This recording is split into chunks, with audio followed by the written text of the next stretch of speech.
Bob. Remember a couple of years ago? Where are you? Remember a couple of years ago they had the what's that French? The supersonic plane. You couldn't get near Ontario. Does that sound like Dennis Robert? Yeah, it does.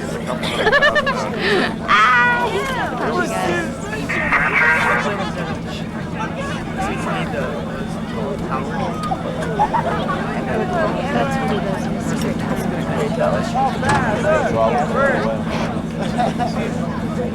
Hush it. Hush! Hush my hand. Hush my hand. Where's the girl? Are you sure? The sky. Yeah, okay. It's coming down. Around discovery, speed, opinions, navigation, information. Velocity is now Mach 4. Altitude is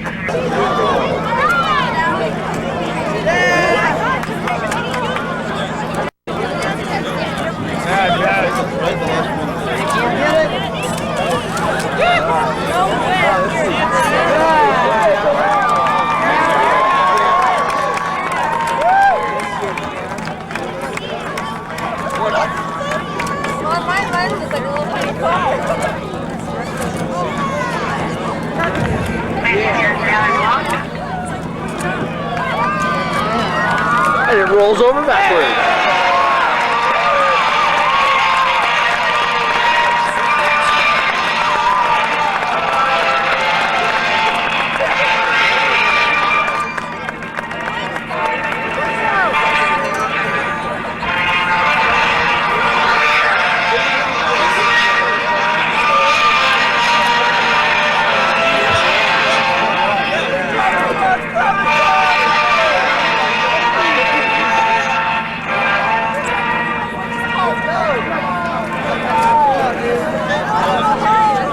Where's it? Like behind the buildings? Yeah. It's still going way, way down. I can't even see it.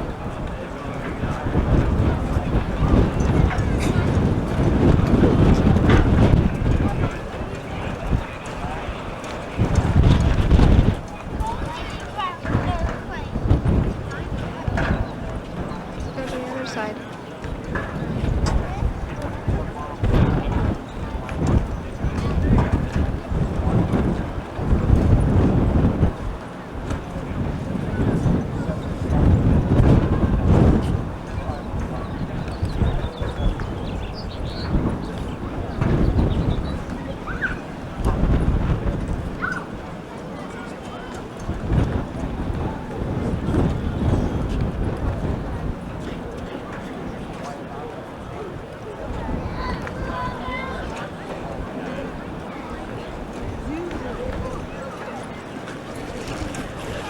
Hi. Hey, where are you? Walk in front of me so I don't hit people.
aircraft angle attack increases, the airflow is coming like this.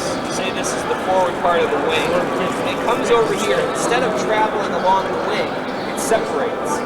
Travels out here and you get, like, you have a vortex flow here. You've seen eddies and streams in water where you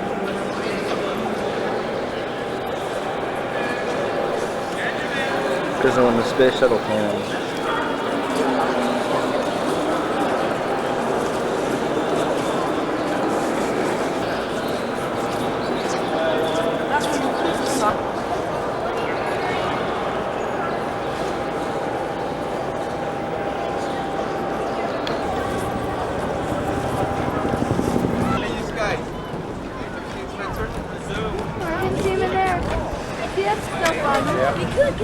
No, it's not South Farm. That's Blackbird. That's our 71. We just bought it. From? Air Force. But they gave it to us. Why did you both? The thing when it's a crosswind, it can land sideways. It just rotates its landing wheels. Why? That way you can land no matter Sideways. what? Yep. Land in an extreme crosswind. I didn't know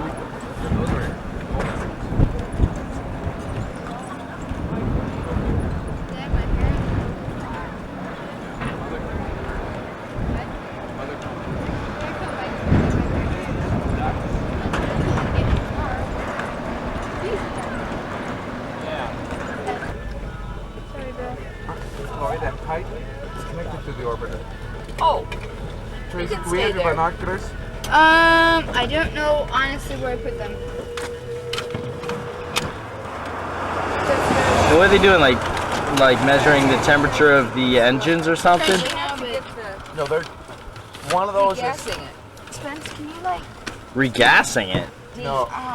What they're doing is purging it with air to cool it, with nitrogen gas for air. To get rid of all the fuel that's building up in it. Oh, so it doesn't explode on the way back. Well, Sorry. they've been operating the auxiliary power unit, which uses like hydrogen, and some of the toxic vapors might be around there. So they purge it, but primarily to cool the structure.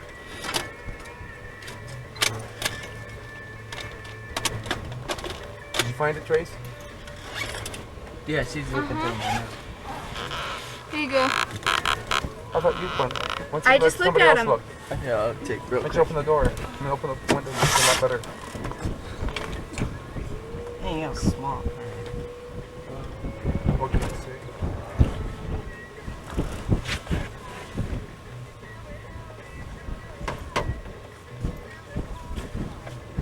It was amazing. The prices, or the way they were charging. You got a good view. You can see the heat waves though by the shuttle. That's it. I'm gonna get the extra lens we sell for this thing, so I can get some really good telephoto shots. If you do, you need a tripod then. Yeah, so it doesn't shake. Or a unipod. That noise she makes is called ruffling. These cats do not purr. These are the roaring cats. There's 4 roaring cats: lions, tigers, leopards, and jaguars. They're the hen and the cougar. When a cougar purrs, it sounds a lot like a helicopter. A little bit about tigers in general. These three that can be counted as still existing. There's 2 others that are in question. The Chinese tigers, there's not been a lot of sightings. Africans don't have such good luck, and they're extremely endangered, and so are the Siberians. This map here represents the Siberian range. Eventually we'll have signs out here on all these cages. I'm getting yelled at because I'm doing them. But if you look on the range, this white represents where they used to be. The red represents what's left for them as far as a place to live. Now there are more tigers in captivity on this planet than there are out in the wild. That's a pathetic situation. But the Siberians, of all the cats, these are the largest cats. He has much brighter colors, a brighter orange and black markings.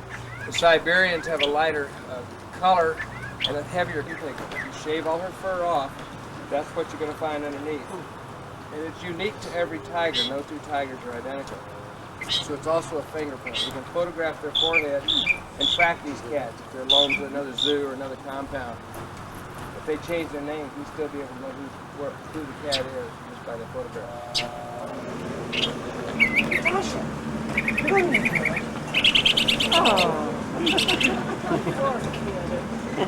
You have to remember, they're nocturnal creatures.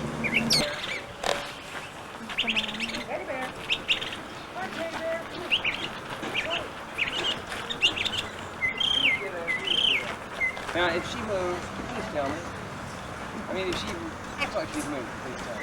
If you don't, you're going to have me in your lap. One of her games to play is that if you put your back to the cage, she'll run up and charge the cage. And if you're leaning against it, a 400 or 500 pound tiger puts a chain link fence. Anything that's in front of it becomes a projectile. Teddy bear. Teddy. Come here, teddy bear. Not intentional. The three you see here, with the exception of the guy laying down, now he was in a movie years ago. There was a movie called Roar back in the 60s, and Sing Sing was in that movie. He is the largest tiger in the United States, the biggest cat of all. He weighs 750. Like I said, if she moves, please tell me. Let's see if I can get her attention over here. Anyway, we feed them chicken necks. Now the chicken necks have a higher calcium. They have a much higher calcium for them, and research has proven that this is the best thing for them. They've got a cartilage in it for their teeth. It works their teeth and jaw. It cleans their teeth. We give them horse meat supplement that acts as elastic to clean their system.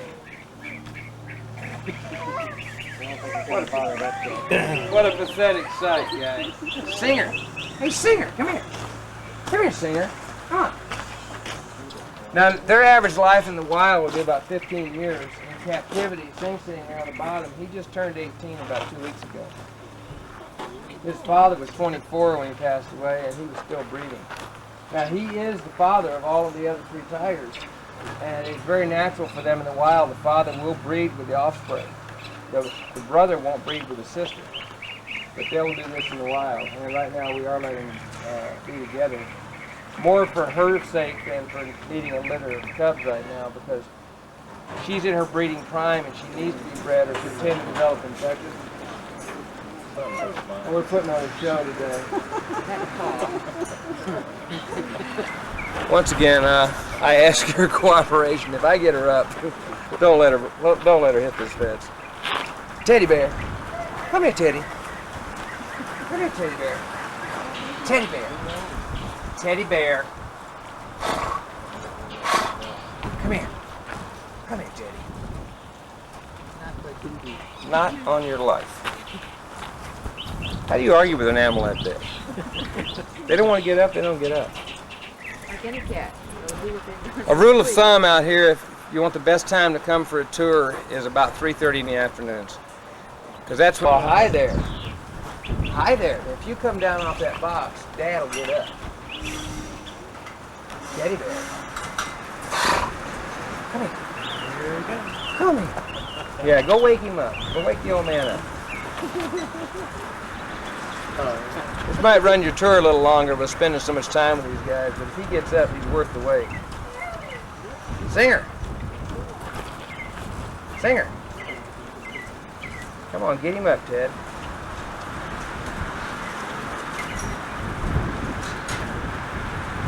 Now, when they breed, then he has to go around and keep up with all the other females in his territory, which overlap those. It's a terrible job.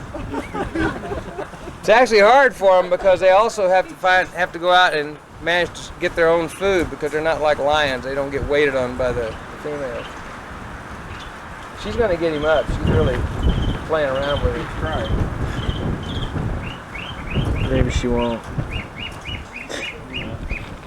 She's telling him something, but he's not listening. The box here, you see Ivy hiding out. I'll stand over here out of the way. Ivy is a puma. It's also here referred to as cougar, mountain lion, leopard cat, or tiger cat, Mexican tiger, deer cat, red cat, panther. These are all correct names for this cat, but the actual true name is puma. They're native from Canada to the tip of South America. Now, thanks to progress, if they call it that, there's not been a sighting of a cougar east of the Rocky Mountains. There are about 24 or 25 Florida panthers. Now, they are in a game reserve down in Florida, and they're very endangered. The ones that we have are still, unfortunately, these are still hunted, and in some cases legally, some cases illegally. The idea is, I guess, if the cat comes down, he kills the farmer's chicken, or does something, takes a sheep, so the farmer decides that these cats are a menace and they want to kill them off. Well, interesting thing about it is the farmland was probably the cat's original home. Now, your Canadian cougar are the largest of the cougars. As they further south you go towards South America, the smaller they get and the deeper the color. They get a deep reddish brown. You're going to see a California cougar pretty soon, and you'll see immediately the size difference just between Canada and California. A little story about Ivy real quick. She came from a zoo where she was abused. People actually threw rocks and sticks at her, and the zoo didn't monitor the cage very well, so she hated people when she came here. Now, when the cubs are first born at about 2.5 to 4 weeks, they're taken from the moms, and we raise them in the house. The house is sterilized, they're cared for in the house, hand-fed, and get a lot of human contact. We do that so when you see the lady that just went by, she's giving vaccinations this morning. Now, she can go in most of these cages and vaccinate these animals, and we don't have to tranquilize them. And that's because they were hand-raised. Now, if you have to tranquilize them, it's harder on the animal, and it also shortens their lifespan. So we try not to do that unless we have. This is an inventory species, endangered species inventory, and there is a record of San Diego Zoo just having a birth a few months. He's a little North Chinese cub. The big L when we get up to the top of the hill. Now we will cross the road, and when we do this, she was very confused when she tried to bury all the cubs. The problem with that button has a lot of medical problems because she was partially buried at the time we get to her. And with all the medical problems she had, she spent about a year in the house. I said normally they'll spend about 4 months in the house. Actually, the rule is 4 months until they find the top of the fridge. If they find the top of the fridge, you're fair game when you walk in the kitchen. Now, when they're raised in the house, they actually sleep on the bed with Jeannie and Joe. They eat in the kitchen with them, and they watch TV in the living room. These cats are raised just like people. We want them to feel comfortable with people. She spends so much time doing that, she thinks she's a person inside a cat body. Because of that, she hates cats. We got her a boyfriend, and she threw him out. That was the ugliest thing she'd ever seen. Her favorite TV show was Magnum P.I. She thinks Tom Selleck. You'll notice she's quite a bit smaller than Ivy, and her coat considerably darker, and that's just the difference from California and Canada. Buttons. Buttons. Buttons. Don't stick your head. You're coming right out there and just one of yours the wrong place. You need to stay back, sir. If she comes out, she can actually get her paws out of this mess. There's people out here that will testify to that. Okay, when we go around this cage, please. Archie! I want to go under your camera real quick. Go for it. Hi, Ty. Ty. Ty. Tai Chi. You can just go right up on the steps up there if you want to get a better view. And the pigment on the skin, this is also true for the leopards. And their texture, their fur is actually different. So when you go and pet this leopard on his back, on her back, his or her, your rosettes when you rub your hand over it. So you can actually close your eyes and feel every one of those spots or rosettes. Now she's a teenager. She goes out on her walks every morning. This is an awkward time for her. She's about 1.5 years old. And she'll mature in about another 6 to 8 months also. And when she matures, then she's ready to start dating now, you might say. She didn't have a telephone. We told her she's a teenager, doesn't have a phone, so she can't date yet. But she definitely thinks she wants a boyfriend already. You see those little cubs back there? She's had those since she was a baby and has just taken incredible care with them. I think she's gonna be a great mom. She sees little lion cubs roaming through the compound here. That definitely got her attention. Leopards and lions are not friends at all. Oh. See them moving. How frustrating. The end of the gate is right there. So close, yet so far away. Now that little cub is from the compound behind us here. That's, they have exotic cats for movies. It's not part of this compound. It's on the property, but it's not part of our facility. We don't use our cats for movies unless it can raise money for the compound. And Peaches, our ocelot's been in a couple of TV shows. Generally speaking, when their cats get declawed, like I said, they're trained to be movie cats. Okay, we're gonna go back down here. Okay.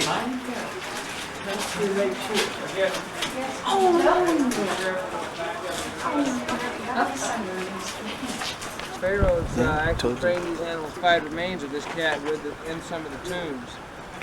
The cat is incredibly fast. Your cheetah being the fastest of all the cats, which can do spurts at 70 miles an hour up to about 400 yards. Short spurts, and they can do 3 or 4 of those a day to try to catch game. This cat, excuse me, dust out of his heart. This one can run 55 miles an hour for a mile, making it the second fastest land animal. Now those long legs have another purpose. It can also jump. It's referred to as a jumping cat. The cat will actually jump in that position, go 6 to 8 feet in the air and knock down a bird in flight. They'll jump into a flock of birds and scatter the birds. And then they have documented the cat actually getting 12 birds out of the flock. Carrie's kind of an interesting case. He came from a divorce. There was a custody battle over him, so we got custody, we got visitation, they couldn't decide who was going. Or they want to stuff him in mouth and put him on a ball. They aren't protected. You say they are or are not? Are not. There is no protection in this animal. We haven't got them dwindled down to a low enough number yet to decide we need to protect them. And she just went into Carrie's cage. Is that why the pacing? No, he's just walking.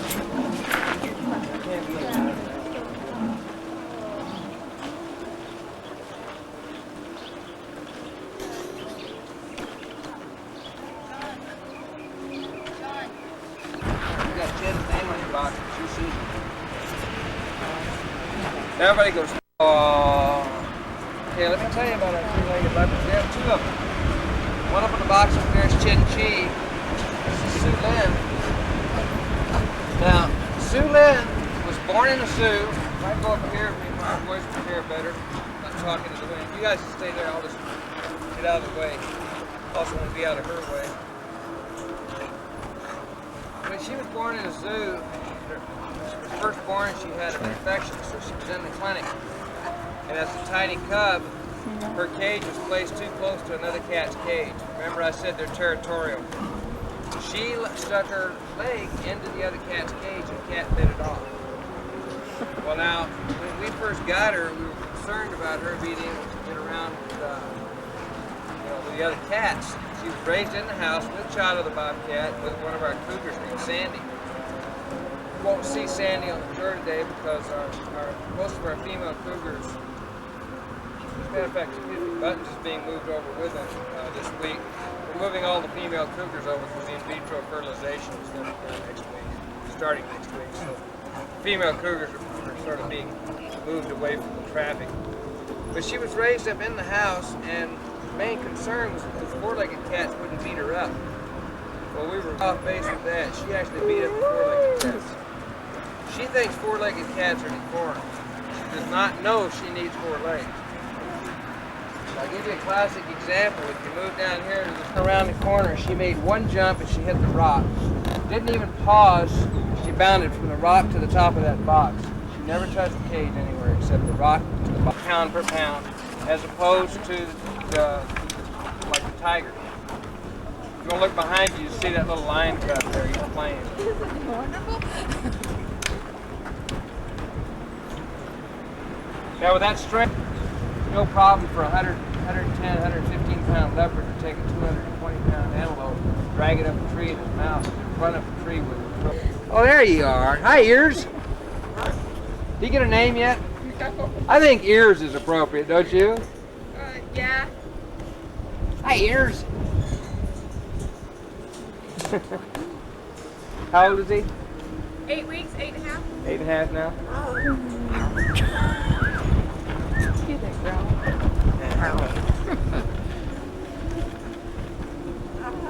Paws are too big for it. The cub was born in captivity, but we caught her in the wild. I'll help you out. Thanks. I'll pay for that, right? Yeah, you will. You won't tell me next time there's an extra guest in the trailer. Oh, we're putting on a show for everybody. You're showing off. You're just a ham. You just have the one? Yeah.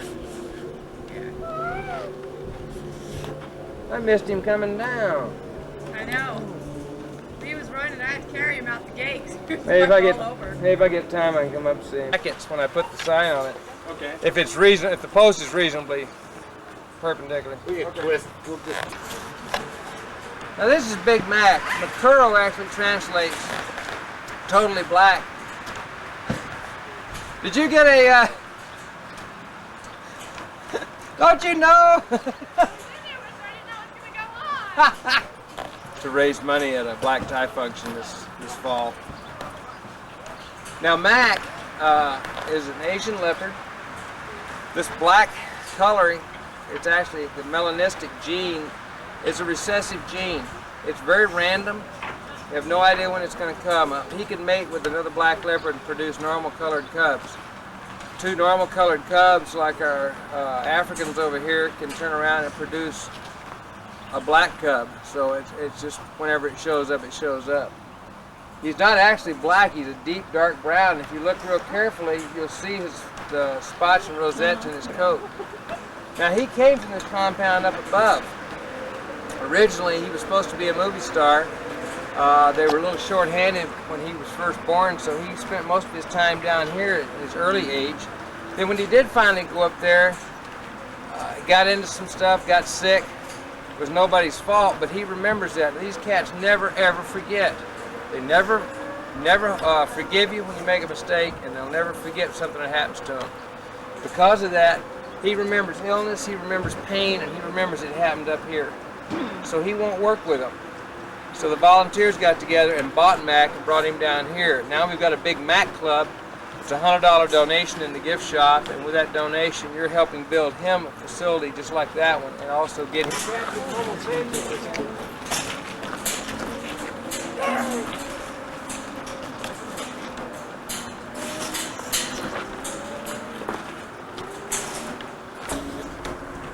This is Misty. Misty's an African leopard.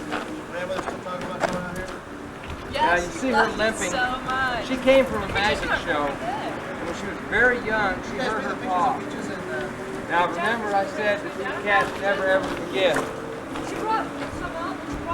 Well, she remembers all that attention she got for limping. So now she'll limp back and forth in front of the cage to get your attention. You reach down to see what's wrong with her. She'll steal your glasses, your hat, your purse. She's our resident kleptomaniac. You know what magician she worked with? I don't know. Scott, what magician did she work with? Do you have any idea? I don't know what his name was. Hero? Huh? That's her making a noise, yeah. Now these cats don't purr, but they make that rumbling. How old is that cat? Misty's what?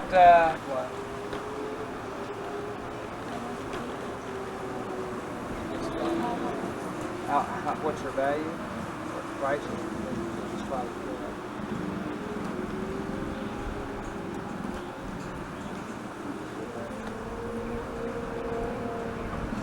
Okay, we're going to go over to this next leopard from San Diego Zoo. When they first came here, she had a cub right off the bat. Well, within a reasonable amount of time. She got pregnant very soon after she arrived. She had one cub. Now inside these are low light video equipment inside these dens. That's part of the cost of these dens. The dens are insulated with matching skins. I heard somebody say one time that fur coats are worn by beautiful animals and very ugly people. And I think there's a lot to that. I think it looks better on the cat. Now these cats are a little more about the snow leopard. I've seen both of those cats make the distance from the top of that to the front of this cage. They can jump about 40 feet. They got the thick bushy tail. They use that to protect their nose. They curl it around their nose and it acts like a nose muff. They got thick pads of fur between their toes. They act like snowshoes. And the tail also acts like a rudder when they run on the ice. So they're very, very adapted to the cold weather. But they also do very well in this environment because it's very cool.